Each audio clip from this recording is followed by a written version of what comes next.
core standards for Kellogg's. Core standard for Kellogg's have 6 points.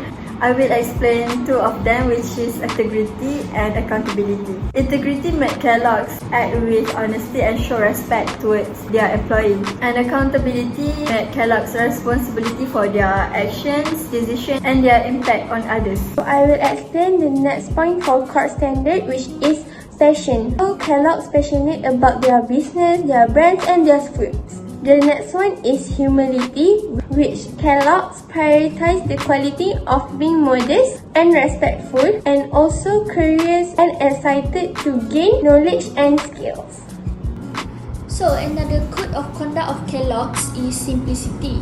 This concept is applied by making an effort to keep the complicated things become uncomplicated and straightforward. From this, all the information objective will be easier to understand and very clear.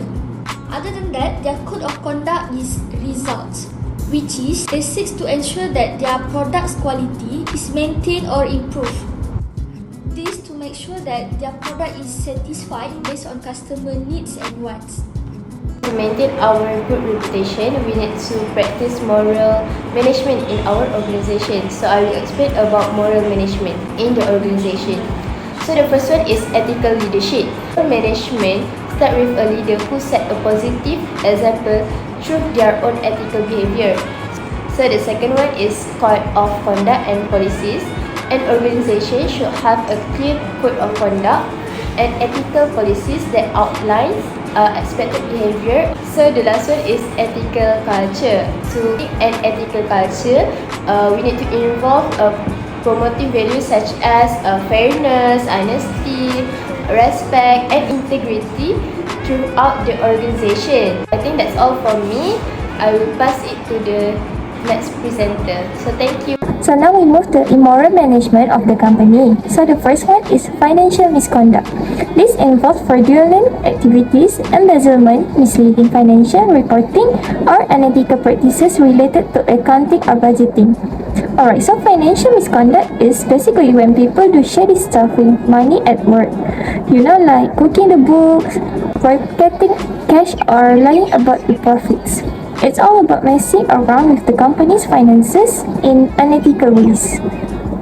So the second point is abuse of power. This includes using authority to manipulate or mistreat employees, favoritism, discrimination, or creating a toxic work environment through intimidation or harassment.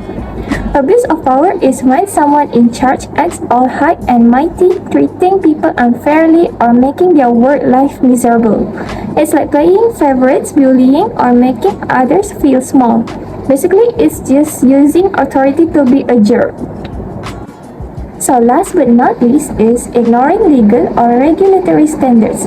This can include violating labor laws, environmental regulation, or other legal requirements for business operation.